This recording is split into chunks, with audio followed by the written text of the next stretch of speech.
C'est un peu particulier, mais c'est toujours aussi sympathique. Je suis particulièrement bien entourée cet après-midi. J'ai à mes côtés 4 experts, 4 intervenants vraiment de renom, des experts dans leur domaine, puisqu'on va parler d'une thématique un peu plus technique. Maintenant, on va aller dans le vif du sujet. On va parler d'agronomie, on va parler d'essais techniques, on va parler de reconversion à l'agriculture biologique et on va parler d'agroforesterie. Donc, je vais vous présenter mes 4 intervenants aujourd'hui qui sont avec moi sur le plateau. On a d'abord Raphaël Charles, qui est chercheur pour l'Institut de recherche en agriculture biologique, le FIBEL. Nous avons Gérald Hubert, qui est conseiller en agriculture biologique pour ProConseil pour le canton de Vaud. Bonjour.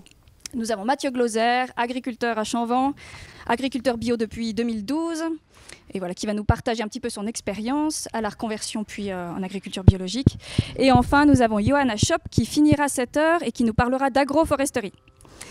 Bonjour. Voilà, donc pour commencer, on va attaquer directement avec les essais techniques du FIBEL. Donc je crois, Raphaël Charles, tu as ramené avec toi, je vois derrière toi des petits des bouquets de céréales. Je crois que tu as été en cueillette un peu avant et tu as ramené une partie de tes essais. Donc je crois qu'au niveau des céréales, voilà, on commence avec du seigle et du seigle forestier. Donc voilà, le FIBEL fait sur le site de Grange-Vernet pas mal d'essais agronomiques et le premier qu'on va étudier, c'est vraiment l'essai céréales. Donc, est-ce que tu peux nous dire en quoi consiste cet essai céréales et pourquoi le FIBEL se penche particulièrement sur la question des céréales ici à Grange-Vernet? Très bien, merci. Bonjour. Donc effectivement, on a la chance de pouvoir bénéficier du site de Grange-Vernet pour conduire des essais qui sont des essais appliqués. On les fait soit chez des agriculteurs, soit en station. Ici, c'est une école, donc on a l'avantage de toucher les élèves. Et puis, on a plusieurs plateformes. La première plateforme, on en a 4 en fait, consacrées au blé, au maïs, au lupin et à la moutarde. Et la première plateforme que j'ai visitée tout à l'heure, c'est notre essai de céréales rustiques, où on compare les différentes céréales panifiables par rapport à leur comportement agronomique pour accompagner en fait les paysans bio qui développent ce genre de filières actuellement qui sont très en vogue. D'accord, donc je crois, toi Mathieu, sur ton domaine justement, tu as des céréales et depuis 2012, depuis ta reconversion au bio, tu as un peu élargi ta palette de céréales et notamment en semant des céréales anciennes. Pourquoi l'intérêt pour toi lors de la reconversion de semer des nouvelles céréales? Quelles sont ces nouvelles céréales que tu as semées et pour quelles raisons? Alors, l'intérêt de ces céréales, je ne sème pas des anciennes céréales, mais c'est des céréales qui sont plus rustiques, comme le seigle et l'épeautre. L'intérêt, c'est que c'est des céréales qui couvrent en général, qui se développent plus vite et qui couvrent mieux le sol, donc qui sont plus concurrentielles vis-à-vis des adventices, donc des herbes indésirables. L'intérêt aussi, c'est que souvent, elles sont moins gourmandes en azote ou en éléments nutritifs, donc ça permet de mieux gérer le bilan azoté de l'azote sur tout le domaine et sur toute la rotation. Voilà les principales. D'accord. Donc toi, Gérald, tu accompagnes les agriculteurs dans leur reconversion, puis une fois qu'ils sont agriculteurs bourgeons, tu les accompagnes aussi dans leur quotidien. Est-ce que tu peux un peu nous parler des motivations premières à cette reconversion? Qu'est-ce qui pousse un agriculteur? Est-ce que c'est le défi agronomique de nouvelles variétés? Qu'est-ce qu'il y a derrière ces motivations? Oui, alors, je pense qu'il y a autant de motivation que de projets de conversion bio. C'est pas un facteur, c'est vraiment plusieurs facteurs. C'est une approche globale. C'est que quelqu'un qui s'intéresse au bio, faut bien mettre les éléments dans son contexte. Un agriculteur, quand il entend parler du bio la première fois et le moment où il se dit « je me convertis, je pars en conversion », il se passe, on le sait, d'après des statistiques, des référencements qu'on a demandé, entre 3 et 7 ans. Donc ça prend du temps, c'est un processus qui prend beaucoup de temps, selon chaque agriculteur. Et j'aime bien rappeler qu'il y a autant de motivation que de projets et d'agriculteurs, parce que c'est vraiment multifactoriel. Et puis après, bien évidemment, c'est des questions techniques, c'est des questions de gestion, comme Mathieu disait, gestion des adventices, donc des indésirables, gestion de la fertilité. Et puis des facteurs aussi économiques, et tout ça est sous la coupole finalement de l'agronomie. Et puis c'est ce que les gens, une fois qu'ils se sont reconvertis, au bout d'1, 2 ans, où ils changent en fait de modèle de production, donc ils changent de manière de travailler, de tout ça, ils disent je redécouvre un peu mon métier, parce que en passant en bio, on désécurise le modèle. On n'a plus la chimie pour intervenir quand on a un problème, et donc ça demande de changer de manière de travailler. et une manière de réfléchir, une manière de réagir. Et on est plus souvent dans un système où moi j'aime bien dire on s'arrête, on respire, on réfléchit, on regarde ce qu'on va faire. Et donc ils refont, pas pour dire que les autres n'en font pas, mais on refait de l'agronomie sans les intrants que nos collègues conventionnels ont, quoi. Voilà. D'accord. Est-ce que toi, Mathieu, tu as eu la sensation lors de ta reconversion de vivre ce que vient d'évoquer Gérald, c'est-à-dire de vivre un autre métier, d'expérimenter d'autres choses d'un point de vue technique, d'un point de vue agronomique? Est-ce que tu as été repoussé dans tes retranchements d'agriculteur et tu as été obligé de réinventer un petit peu ton métier? Alors c'est clair que quand on passe au bio, on a des défis qui se mettent devant nous assez importants, comme l'a dit Gérald, suivant la structure d'exploitation, suivant la rotation qu'on avait jusqu'à maintenant dans notre exploitation. Comme chez moi, j'avais de la betterave. C'est vrai que c'est une culture assez compliquée en bio. Même actuellement, avec les nouvelles techniques, ça commence à devenir un peu plus abordable. Mais donc là, quand j'ai passé en bio, j'ai arrêté la betterave. J'ai pris des choix comme ça pour éviter d'avoir trop de problèmes. Donc, j'ai vraiment simplifié ma rotation. Souvent, ça se passe comme ça. Hein. Gérald, tu me confirmeras, je pense. C'est les 2 premières années, pendant la reconversion, on simplifie la rotation au maximum pour pas se mettre trop de défis à la fois. Et puis, lorsqu'on a fini cette reconversion, on peut recommencer à élargir la gamme des cultures parce qu'on a déjà acquis un peu d'expérience. Et puis, on a après d'autres marchés aussi pour les cultures. Donc, on a des débouchés plus importants. Et puis, ça permet aussi de revaloriser la rotation sur le sol pour la vie du sol, etc. Donc, c'est vraiment des défis qui sont importants. Le choix est difficile et important, mais une fois qu'on est dedans, on a une satisfaction, c'est vrai, de nouveau refaire de l'agronomie, d'avoir des défis, de vraiment influencer. On va revoir les parcelles, il faut vraiment être plus pointu, aller souvent voir s'il y a des adventices, etc. Et là, c'est vraiment intéressant. On retrouve du plaisir dans notre travail. Reprécise-nous, s'il te plaît, un petit peu ton assolement, surtout au niveau céréales, parce que je crois que tu en as vraiment toute une variété. Tu peux nous les lister ? Alors, l'important d'avoir beaucoup de céréales différentes, c'est chez moi, j'ai du blé standard, panifiable, du blé dur. Donc, c'est un blé qui va se prêter pour faire des pâtes. J'ai du seigle, de l'épeautre, de l'amidonnier. Donc, j'ai 5 types de céréales différents parce que ces 5 types de céréales différentes ont des propriétés différentes au niveau de la culture et au niveau du produit final, donc au niveau du marché. C'est ça qui est intéressant aussi. Là, tu viens de parler du seigle. Raphaël, on peut revenir sur le seigle forestier. Je crois qu'il a vraiment un sacré potentiel dans les années à venir. Est-ce que tu peux nous en dire plus ? Oui, alors effectivement, le seigle forestier, c'est un seigle qui a une double utilisation, une utilisation en fourrage pour l'ensilage, et ensuite de ça, une production de graines. Donc on peut combiner 2 objectifs de production en même temps. C'est un seigle qui est très rustique, donc en fait qui va très bien sur des sols peu fertiles. Et c'est là l'intérêt, c'est pour ça qu'on travaille sur ce type de céréales aussi.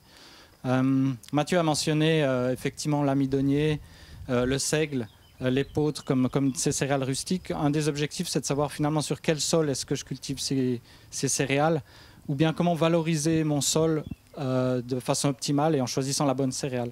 Donc si je prends, là j'ai l'engrain. Donc le langrin, il est tout petit, il a un cycle très lent. Mais dès qu'il commence à croître, il va à une vitesse extraordinaire et il étouffe les mauvaises herbes. L'engrain, c'est vraiment la céréale rustique par excellence et elle est appréciée aussi jusqu'à la panification. Et puis là, on a le seigle, nettement plus haut. Et puis là, j'ai même une touffe, j'ai du seigle forestier et puis un triticale qui est une céréale fourragère qui est croisée entre le seigle et le blé et qu'on peut utiliser pour la panification. C'est un travail de sélectionneur. Puis de l'autre côté, là, j'ai aussi l'amidonnier. Et puis ce qu'on teste aussi, c'est de voir les aptitudes des variétés par rapport à des maladies. Alors celui-là, il est un peu jaune. On voit des pustules jaunes et là, typiquement, on compare des variétés pour savoir finalement quelles sont les meilleures variétés. Et là, on le voit très bien ici à Moudon, il y a une variété qui est très sensible à cette maladie et une autre pas du tout. Donc ça, c'est aussi le travail de recherche. Mais l'objectif, c'est vraiment l'adéquation entre la céréale et le type de sol que j'ai. Une ressource naturelle. Voilà, tout ça dans un contexte d'agronomie d'agriculture biologique, quoi. Effectivement. Oui. D'accord. Très bien. Je crois on va passer à la suite. Je crois que tu as aussi ramené de la luzerne dans ton cabas. C'est possible? Alors oui, je l'ai ramené, mais en fait, c'est Gérald qui l'a pris tout de suite, puisque la luzerne, pour éviter toute transmission de matériel. Donc, voilà. et puis, et il l'a bien fait, parce qu'effectivement, c'est une culture très importante par rapport à la qualité du sol. Oui, je crois qu'elle est intéressante en agriculture biologique. Donc, Gérald, tu vas nous expliquer tout à tout fait, ça. Mais on peut le faire à plusieurs, ma foi. Mais non, la luzerne, c'est une culture extraordinaire. Eh bien, il faut bien retenir ce mot déjà, culture, parce qu'avant de venir dans peut-être les 2-3 éléments de cette plante, souvent on l'intègre plutôt à des prairies temporaires, on parle plutôt de la plante en tant que telle, et puis intégrée dans une approche de la prairie où on la mélange à des graminées essentiellement. Faut bien l'avoir à l'esprit que c'est une culture, que c'est une plante assez extraordinaire.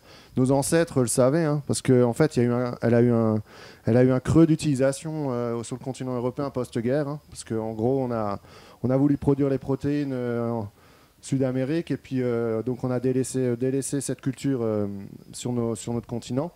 Mais elle revient le vent en poupe pour la simple et bonne raison que c'est une culture qui tient très bien le sec.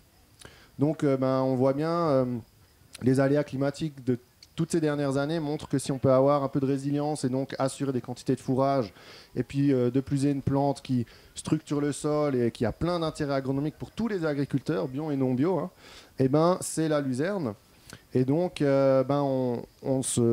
c'est souvent une des premières cultures qu'on va reparler chez les gens qui partent en bio. Pourquoi ? Parce que même s'ils partent pas en bio, c'est un super atout d'intégrer ça sur leur domaine. De se dire, ok, je vais remettre de la luzerne dans mes prairies temporaires, ou je vais faire de la luzerne, parce que finalement c'est une culture qui n'a besoin de rien, si ce n'est d'être bien semée, d'avoir la bonne densité de pieds au mètre carré, et elle va se débrouiller dans la durée toute seule, quoi. Donc ça, après il faut surveiller, mais on ne s'épargnera les détails maintenant. Mais voilà. Et toi, c'est des arguments que tu as entendus quand tu t'es mis en reconversion, Mathieu. Tu as aussi semé de la luzerne assez rapidement sur tes prairies, je crois. Oui, en effet, c'est vraiment la luzerne, c'est vraiment une plante un peu magique, on va dire, parce qu'elle a la capacité d'aller chercher cette humidité très loin dans le sol, très profondément, et puis en même temps, elle va faire concurrence aussi à des plantes indésirables comme le chardon ou les rumex qui ont aussi des racines très profondes, et elle va chercher au même endroit ces éléments nutritifs, donc elle fait concurrence directe à ces deux plantes qu'on a vraiment beaucoup de peine à concurrencer, sinon de manière biologique. Donc là, en ayant cette luzerne dans l'assolement, on a une arme contre les vivaces, j'ai envie de dire. Pas de destruction massive, mais une arme de ralentissement des vivaces. Et ça, c'est très important. Ouais, pour compléter, c'est vrai que je ne sais pas si on l'a dit ou on serait peut-être, mais c'est famille des légumineuses, quoi. Donc qui dit légumineuse dit fixation de l'azote de l'air. Donc c'est ce que je disais, on n'a pas besoin d'apporter d'éléments nutritifs, azotés.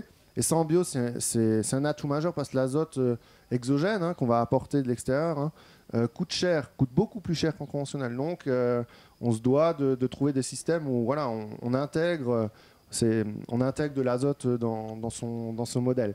Et puis, c'est la culture qui produit le plus d'azote à l'hectare connue et cultivée, quoi. Donc, c'est presque un incontournable dans une rotation et qui a une valeur nutritive intéressante quand on est en production laitière ou quand on est en production en vache mère, comme c'est ton cas. Elle s'intègre aussi parfaitement dans une ration. Elle remplit son rôle. Voilà, alors... C'est une plante très intéressante, mais qui a ses petits caprices parce qu'elle est assez difficile à conserver. Donc, quand on la conserve en silo, donc sous forme préfanée, ça va, parce que les feuilles, c'est là, si je peux prendre, je te pique une luzerne. C'est dans les feuilles qu'il y a tous les éléments nutritifs. Donc, c'est là que la richesse se cache beaucoup. Et puis, quand on veut la sécher, quand on la retourne, les feuilles se cassent et puis on n'a plus que la tige, qui est un petit peu moins intéressante au niveau nutritionnel, mais qui est intéressante pour la fibre. C'est important d'avoir de la fibre pour les vaches, mais du coup, elle est assez délicate à conserver. Donc souvent, on l'a fait en préfané, en silo, et puis ceux qui veulent la faire en foin doivent s'équiper de machines un peu spéciales, et là, des fois, ça demande une adaptation du parc machine et de la manière de travailler. Et puis c'est possible, depuis peu, pour compléter ce que Mathieu dit, on a mis en place quelques suivis de parcelles chez des agriculteurs, où en fait, justement, la première coupe, sortie hiver, il peut arriver qu'il y ait peu de graminées, beaucoup de légumineuses et qu'on fasse en silo. Et donc, il y a peu de sucre soluble aussi. Donc, la fermentation n'est pas toujours top. Et donc ce qu'on peut conseiller, c'est de semer du seigle en direct à l'automne dedans pour enrichir en graminées la première coupe et donc assurer une meilleure qualité de conservation du fourrage, quoi. Voilà. Donc après, on a trouvé des petits...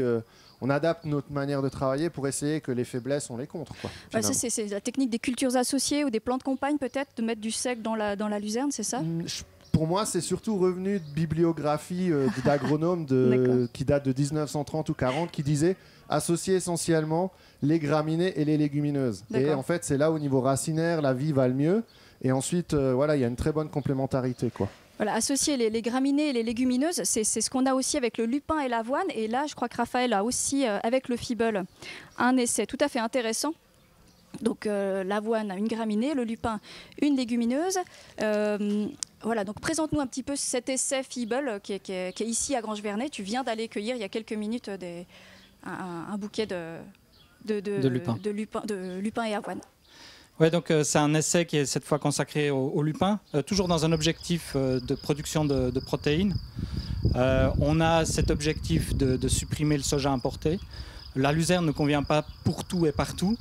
Et une des alternatives sur lesquelles il y a besoin de recherche, parce que c'est une culture qui est difficile, c'est le lupin.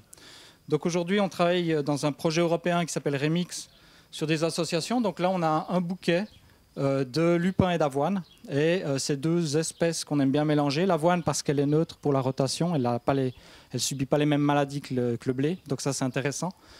Et le lupin bleu, pourquoi le lupin bleu? Parce qu'il existe un lupin blanc.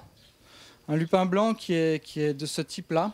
Qui est beaucoup plus grand, beaucoup plus massif, qui a vraiment une végétation intéressante parce que concurrentielle, qui a des potentiels de rendement supérieurs au lupin bleu, parce que le lupin bleu, il a feuille étroite, en fait, c'est son nom latin.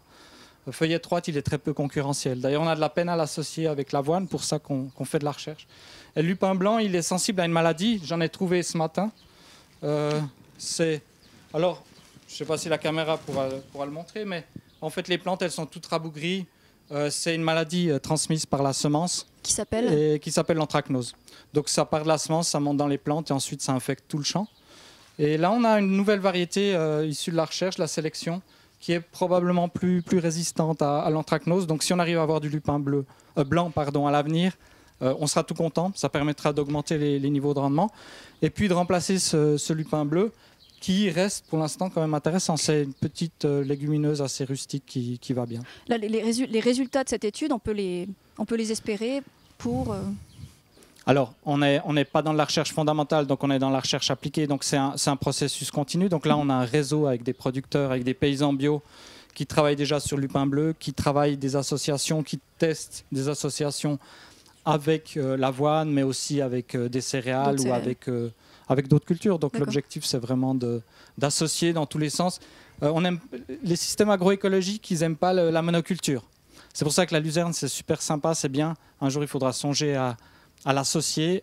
Elle existe déjà en association, parce que c'est dans les associations finalement qu'on retrouve des systèmes complexes qui permettent d'assurer différentes réponses au climat, de mieux valoriser le sol, etc. D'accord. Toi, Mathieu, sur ton exploitation, je crois que tu as des cultures associées aussi. Qu'est-ce que tu as comme... Alors, je fais un petit peu de culture associée. J'avais fait un travail aussi pour ma fin d'études sur le pois et orge, donc l'association pois-orge. Ça, je continue à le faire sur mon domaine, des fois en automne, des fois au printemps. Ça dépend. Un des pionniers d'ailleurs. Ouais, un des pionniers avec vous. C'est grâce à vous aussi. À l'époque, qui travaillait à Agroscope. Et là aussi, on a une chance avec Agroscope où on a de la recherche en Suisse sur des variétés suisses et ça, c'est important. Je reviens sur le lupin et l'avoine parce que c'est intéressant. Mais le lupin aussi a une plante assez spécifique. Et puis chez moi, dans mes conditions, elle est plus compliquée à cultiver parce qu'on a du calcaire actif dans le sol. Et puis le lupin, peut-être tu nous expliqueras après, elle a un petit fonctionnement spécial par rapport à ça. Et puis chez moi, au bout d'un moment, il devient jaune et puis il crève, il meurt, quoi, la plante. Donc après, j'ai plus que de l'avoine, donc c'est plus de l'association. Mais ça, c'est un peu spécifique au lupin. Autrement, les cultures associées marchent très bien. Alors c'est effectivement ce qu'on travaille aussi dans ce projet, c'est le lupin, où est-ce qu'on peut le cultiver. On a souvent dit que les sols riches en calcaire n'étaient pas bons. En fait, c'est plus spécifique que ça. C'est une présence de calcaire actif qui pose problème par rapport à la fixation symbiotique, par rapport à la symbiose entre les bactéries et la plante. Donc l'objectif maintenant, on a mis en place en fait un protocole très simple d'analyse de sol pour avoir exactement les indications qui permettent de dire oui, je cultive du lupin, ou bien non, mes parcelles ne vont pas. Et puis l'autre élément qui est génial, c'est que cette plante est capable, mieux que d'autres, d'absorber le phosphore du sol, parce qu'elle acidifie le milieu et elle rend le phosphore disponible, et puis ensuite de ça, elle l'absorbe. Puis dans la rotation, en fait, les pailles vont restituer du phosphore qui était probablement très difficilement accessible pour les autres espèces de la rotation. Et puis ça permet aussi de boucler un autre cycle que celui de l'azote, celui du phosphore qui est très important. D'accord. Donc qu'on soit en lupin, avoine ou en pois orge, on est sur des cultures qu'on va récolter de façon simultanée et qui sont destinées à alimenter, là encore, les bovins chez toi Mathieu. Et on a un aliment qui est complet au final, c'est ça. Toi, tu ne vas pas trier les graines, tu as le tout et tu distribues le tout, tu fourrages le tout à tes vaches mères. Exactement. Il y a la possibilité de le valoriser comme ça en faisant en l'écrasant à la maison et le donnant aux bêtes comme ça. Le pois orge, ça se valorise très bien pour des vaches laitières ou des vaches mères. Donc c'est vrai que ça c'est une possibilité, mais cette année j'ai fait un petit essai un peu spécial. Je vais semer du pois de conserve, donc du pois vert qu'on peut récolter comme ça, soit en verre pour faire des conserves ou soit sec pour la consommation humaine, puis pour essayer de le valoriser dans la filière humaine. Et là il faut le séparer de l'orge, donc c'est trier, un triage à la récolte, donc on le bat en même temps, puis on le trie à la récolte pour sortir le pois et l'orge, parce que l'orge est rarement consommée de manière humaine à part dans la bière. C'est rare autrement. Okay, ou l'orge perlée des fois aussi, mais c'est plus rare. Il y a toujours un projet en route sur la ferme à Mathieu Gloser, c'est passionnant. En tout cas, le mélange initial lupin-avoine qui est destiné à l'alimentation des bovins, il vient servir la notion d'autonomie alimentaire sur une ferme. Et ça, c'est une notion qui, il y a quelque temps encore, pouvait sembler un petit peu utopique. Gérald, est-ce que tu penses qu'on peut aujourd'hui parler d'autonomie alimentaire? C'est d'actualité aujourd'hui, nos fermes bio, elles atteignent une forme d'autonomie alimentaire. On peut se passer d'importation, d'achat extérieur d'aliments, voire d'importation. On n'est plus dans l'utopie, là, on est réaliste. Tu mets le doigt sur un des fondements du bio, finalement. C'est rendre une ferme la plus autonome possible, hein, non pas vivre en autarcie, mais en autonomie. Hein. C'est d'ailleurs pas couper de l'extérieur, mais oui. Et puis le cahier des charges bio suisse le demande, hein, d'ici quelques années, ça sera que des fourrages suisses. Et puis, c'est de toute façon économiquement et pour tous les facteurs, hein, techniques, réglementaires et même économiques, il y a un fort intérêt à viser l'autonomie. En production végétale, pour rebondir, on pousse aussi à chercher l'autonomie azotée, parce que, comme je disais avant, l'azote coûte très cher. Donc en fait, c'est un espèce de Graal qu'on n'a pas encore atteint. Mais en cherchant l'autonomie, ça veut dire qu'on va construire un système d'association de cultures ou de succession de cultures en mettant des engrais verts pour viser l'autonomie. Et on vient ensuite un petit peu avec des intrants pour compléter le besoin des cultures qu'on veut produire. Mais c'est très parallèle en fait au système fourragé chez le bétail. Dans un modèle pour donner un exemple, quand on part en conversion, moi je m'occupe de la production végétale, j'ai une collègue qui s'occupe de la production animale, c'est une des premières choses qu'on travaille, c'est quels vont être les besoins du troupeau laitier allaitant, du troupeau du bétail, quoi, et comment, dans la conversion, dans le modèle bio, dans son domaine, on va y répondre. Et l'objectif, c'est un des premiers objectifs, c'est l'autonomie fourragère. Donc oui, c'est pour répondre à ta question, oui, il faut même la viser, quoi. Économiquement, ça sera bon. On y est presque. Ben, je pense que j'aurais pas de chiffre à dire quelle proportion des domaines bio sont autonomes, mais pour moi la majorité, quoi. Honnêtement, côtoyant les producteurs, j'en connais qui achètent du fourrage, mais ça c'est plus pour des questions de gestion pluriannuelle, quoi. Ouais. L'autonomie alimentaire, c'est une façon de viser la durabilité en agriculture biologique. Et la durabilité, c'est un des piliers du bourgeon. La durabilité, on l'a aussi, je crois, avec un dernier essai que fait le FIBEL. C'est très intéressant parce que là, c'est un essai moutarde. Alors la moutarde, on la connaît... en tant que pour les consommateurs, on la connaît comme condiment. Pour les agriculteurs, on la connaît surtout comme engrais vert. Et puis maintenant, la moutarde, elle pourrait bien faire sa réapparition dans nos champs pour la fabrication de condiments. C'est ce qu'espèrent Biovo et Franck Siffert, l'inénarrable Franck Siffert, qui a demandé au FIBEL de faire un essai moutarde destiné à l'alimentation. Donc je crois, Raphaël, c'est ce qui est en route en ce moment, une moutarde semée ce printemps, récoltée cet automne pour avoir un condiment cet hiver sur nos tables. Alors effectivement, la moutarde, on en consomme pas mal. En fait, l'alerte, elle est venue probablement du côté de Dijon parce qu'ils ont remarqué qu'ils cultivaient, en fait, ils importaient toute leur moutarde de Chine. Et puis ils se sont dit qu'ils avaient un problème avec la moutarde de Dijon.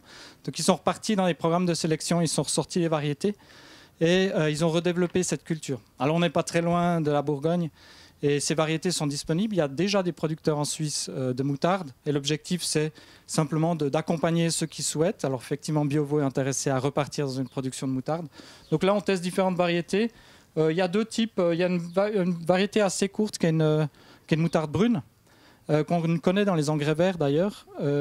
Et parce que les moutardes sont très... Elles ont une capacité de concurrence face aux mauvaises herbes qui est très importante, basé notamment sur un phénomène qui s'appelle l'allélopathie, qui est l'émission de substances chimiques qui va empêcher les autres plantes de pousser avec. Donc on aime bien la moutarde par rapport au côté assainissant dans la rotation. Puis on aime bien la moutarde parce que c'est une possibilité aussi de diversifier sa rotation. Un domaine agricole qui est résilient, il n'a pas qu'une culture, il n'en a pas deux, il en a autant que possible. Donc la moutarde, elle est bienvenue. Et puis ça, c'est une autre moutarde, toujours le même objectif, c'est une moutarde blanche. Elle fleurit jaune et puis elle est plus grande, elle a d'autres propriétés. Donc on compare en fait 5 différentes moutardes au sens large pour voir lesquelles sont les mieux adaptées chez nous.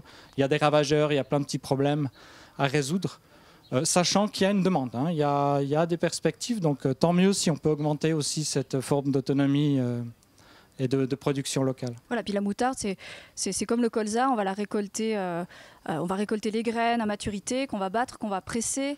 On va récolter de l'huile et puis on va fabriquer de la moutarde. Et vous allez au FIBEL pousser les essais jusqu'à goûter cette moutarde en fonction des variétés. Alors, on n'a pas le savoir-faire. Toutes ces activités qu'on a, c'est qu'un maillon d'un grand réseau. Donc il y a des moutardiers en Suisse romande.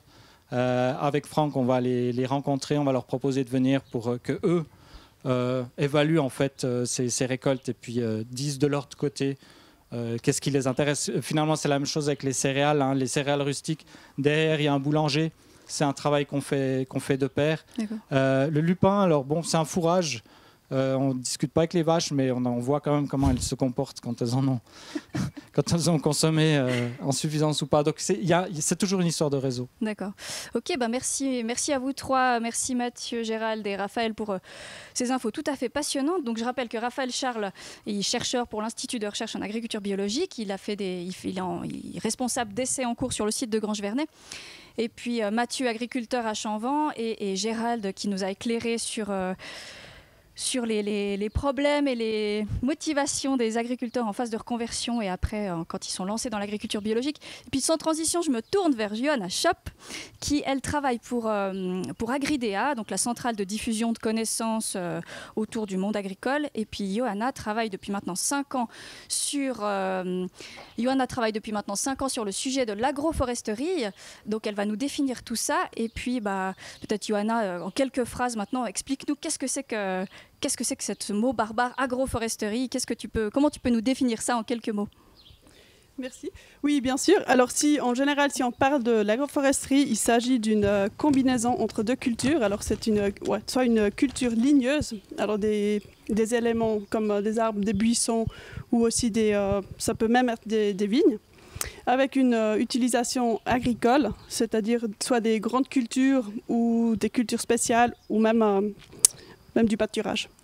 Alors, c'est-à-dire on combine ces deux sur la même surface. Alors, finalement, on aura une double, voire triple utilisation de la surface sur différentes strates. Alors, une culture, du bois et les fruitiers et des fruitiers. Et puis je crois en Suisse, sans le savoir, en fait, on a une tradition d'agroforesterie. Hein. Tu définis toi-même, il y a l'agroforesterie moderne et l'agroforesterie traditionnelle. On a, nous en Suisse, notamment en Suisse romande, une tradition d'agroforesterie. En quoi elle consiste, cette tradition? Où est-ce qu'on en trouve dans nos coins de Suisse romande? Alors effectivement, en Suisse, on a même une longue tradition en agroforesterie, sans l'appeler forcément comme ça.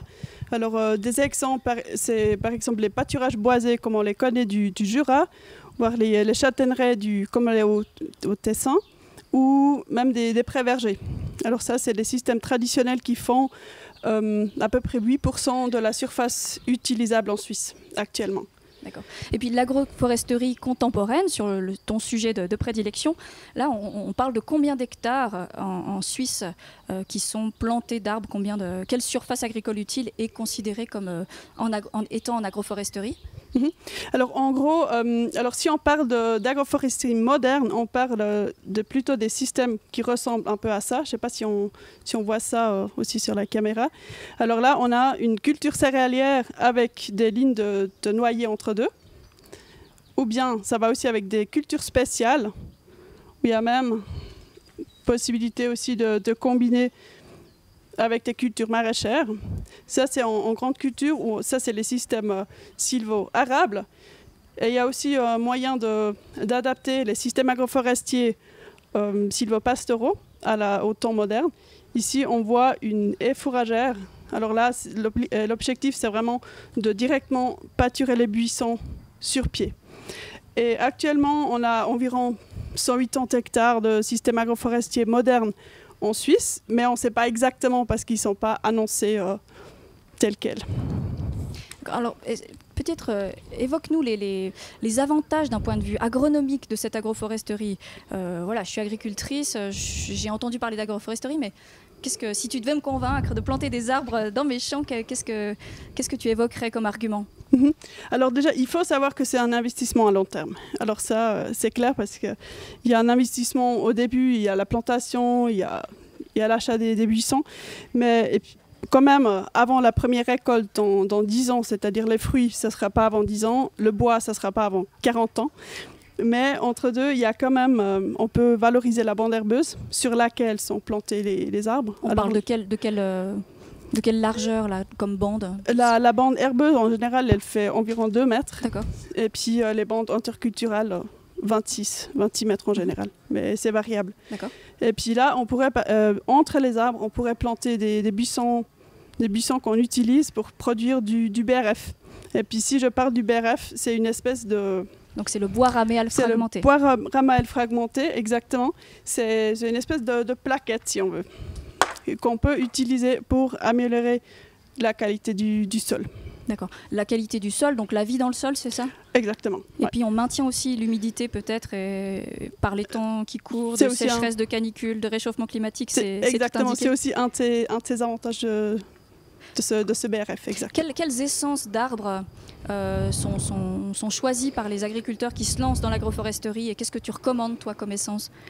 Alors ça dépend vraiment ça dépend de l'endroit, ça dépend de l'altitude, ça dépend du concept de l'exploitation. Alors on ne va pas mettre en place des fruitiers si on ne sait pas quoi en faire avec des fruits après.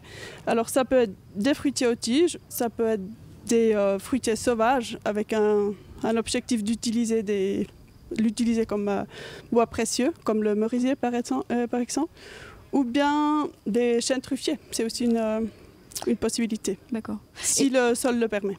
Et ces arbres-là peuvent venir s'intégrer, comme tu as montré sur les images, dans à peu près toutes les cultures. Un champ de colza, un pâturage, un champ en général. Toute parcelle est bonne à prendre pour y planter des arbres, où il faut des conditions pédoclimatiques particulières. Oui, alors ce qu'il faut, c'est une certaine profondeur du sol. Alors justement, je vais peut-être montrer ça à l'exemple de ce schéma-là, celui-là. On voit, alors l'objectif, c'est vraiment que les racines de la culture ne rentrent pas en concurrence avec les racines de l'arbre. Et puis pour ça, il faut une certaine profondeur du sol. Ça, c'est vraiment une condition de base pour que les racines puissent s'éviter. Alors ça, c'est vraiment important. Il y a des sols contre-indiqués pour l'agroforesterie? Oui, des sols très superficiels ou s'il y a la roche-mère directement en dessus. Donc par exemple, dans quelle région, malheureusement, on ne pourra pas faire d'agroforesterie? Je ne peux pas répondre ça.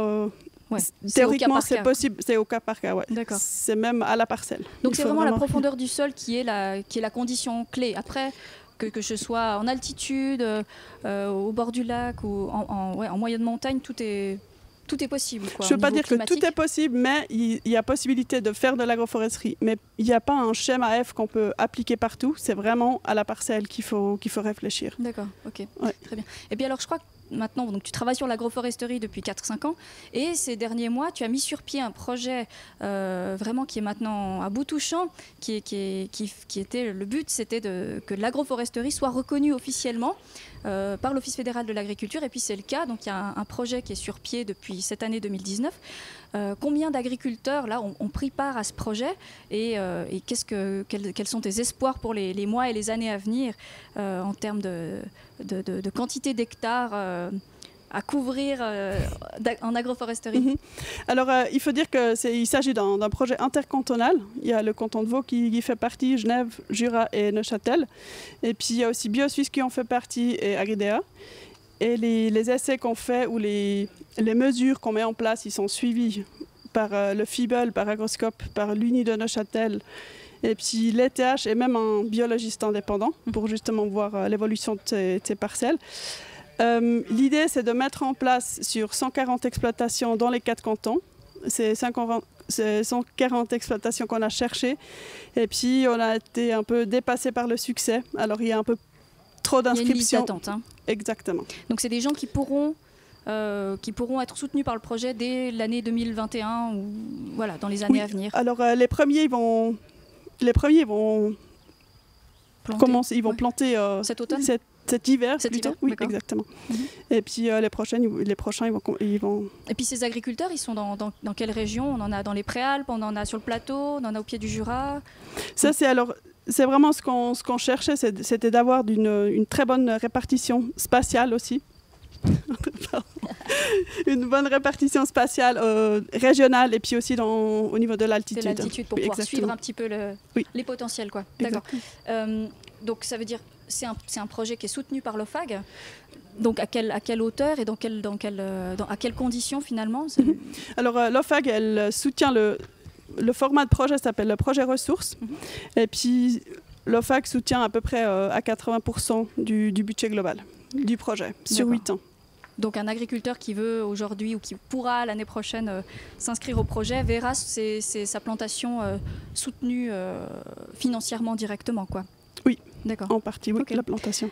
Je vais revenir peut-être sur les intérêts agronomiques de l'agroforesterie, sur les agriculteurs que tu as suivis qui ont planté déjà ces peut-être 10 dernières années. L'inquiétude souvent chez les paysans, c'est de dire je plante des arbres donc je vais perdre en rendement, finalement je consacre tant d'art à ces arbres et à cette bande herbeuse, c'est tout ça de blé en moins, c'est tout ça de colza en moins. Est-ce qu'effectivement on est perdant économiquement en plantant des arbres et peut-être en visant à une rémunération sur le très long terme, mais est-ce qu'effectivement on perd en rendement et donc en finance les premières années? Ça dépend, une fois de plus. Ça dépend vraiment comment on met en place le système. Alors, s'il y a une concurrence racinaire ou si on plante trop dense et il y a trop d'ombre, là, il peut avoir moins de rendement. Et c'est clair qu'il y a moins de surface sur une parcelle, en blé, ça c'est clair. Mais au niveau de la culture, il n'y a pas moins de rendement. Au contraire, il peut même avoir un avantage d'un bout d'ombrage. Parce qu'en France, on a vu ces dernières années que les rendements étaient même meilleurs sur les parcelles agroforestières. Mais comment on explique ça, que le rendement augmente? C'est par rapport au microclimat qui change un peu. Alors, par rapport à l'ombrage, il y a moins d'évapotranspiration. Il y a un peu plus d'ombrage sur les surfaces et puis l'eau reste plus longtemps, l'humidité reste plus longtemps sur les parcelles. D'accord. Et puis on peut se dire, en amenant des arbres, des haies, une bande herbeuse au milieu des cultures, potentiellement j'amène des nouveaux ravageurs, j'amène des insectes. Est-ce que c'est aussi, faut le voir comme un danger ou au contraire comme un atout d'amener des variétés ligneuses dans une culture? Alors, on ne peut jamais garantir qu'il n'y a pas de ravageurs qui viennent, mais en général, c'est plutôt favorisant pour les auxiliaires. Si on met en place des éléments supplémentaires dans les cultures, alors parce que ça fait aussi une espèce de passage de couloir vert directement dans la parcelle. Et puis comme ça, on a les auxiliaires là où on aimerait les avoir. Donc c'est vraiment un abri à auxiliaires. Donc c'est un abri. C'est un atout clair pour ça la dépend comment on le met en place, évidemment. D'accord. S'il n'y a pas de fleurs, ça ne sert à pas grand-chose. Oui. Mais si on sème, par exemple, un mélange fleuri, oui, ça... D'accord. Il y a une condition pour que la culture reste sous contrôle, c'est la taille. Alors là, la taille, c'est un challenge parce que c'est un métier de tailler des arbres que peut-être un céréalier n'a pas. Est-ce que vous, au projet agroforesterie, vous accompagnez les paysans dans cette action-là de l'automne, de l'hiver, comment bien tailler son arbre, peut-être pour ne pas se faire dépasser par une végétation qui pourrait ombrager la culture et la péjorer? Alors effectivement, c'est très important, l'entretien c'est très important. Alors il faut de toute façon dégager les pieds de l'arbre pour qu'il n'y ait pas de concurrence au début, quand ils sont encore petits. Et pour la taille, je pense que pendant la durée du projet, il n'y a pas encore énormément à faire. Pendant 6 ans, il y aura peut-être 2-3 tailles de correction à faire. Et puis là, on les soutient, oui. Il y a des formations techniques qui sont organisées. Et si un agriculteur veut bien, il peut aussi sous-traiter ça. Le faire faire par quelqu'un qui sait. Dans les expériences que tu as eues avec des agriculteurs, c'est quoi finalement l'écueil, la difficulté dans la mise en place d'une parcelle agroforestière? Qu'est-ce qui est le plus difficile? Est-ce que c'est l'entretien des arbres? Est-ce que c'est l'entretien de la bande herbeuse, réussir à travailler correctement sa parcelle, choisir l'essence? Qu'est-ce qui est difficile? Alors il y a certainement à la mise en place, il faut vraiment travailler de manière très précise parce qu'après on est embêté avec la mécanisation si les lignes ne sont pas droites. Ça c'est clair, ça c'est un challenge. Puis souvent c'est planté à l'aide d'un GPS. Après, l'entretien de la bande herbeuse, c'est très important. Alors il est vraiment important de bien entretenir le pied des arbres pour justement éviter la pression des campagnols, surtout pour les fruitiers, pas qu'ils mangent les racines. Il faut bien protéger les arbres. Et puis après, il faut vraiment faire attention à ne pas blesser les troncs. Si l'objectif est une production de bois noble à la fin, il faut vraiment bien protéger le tronc. Parce que la moindre blessure fait perdre de la valeur à l'arbre sur le long terme, quoi. Ouais. Donc c'est vraiment une stratégie différente si on a des fruitiers ou de l'arbre à haute valeur pour le bois. Exactement. Et puis aussi l'arbre avec l'objectif pour faire du bois précieux. Là aussi, il faut élaguer. Il faut élaguer les branches. Il faut que la tige, la bille soit vraiment bien propre pour ne pas perdre la valeur qu'on a investie au début. D'accord. Je me tourne à nouveau vers nos spécialistes en agriculture biologique. Peut-être Gérald. Gérald et Mathieu et Raphaël, vous pouvez intervenir tous les trois, mais l'agroforesterie, pourquoi c'est tout indiqué en agriculture biologique plus qu'en conventionnel finalement? Est-ce que ça fait plus de sens de planter des arbres en bio? Enfin, pourquoi l'agroforesterie est à défendre aussi pour l'agriculture biologique?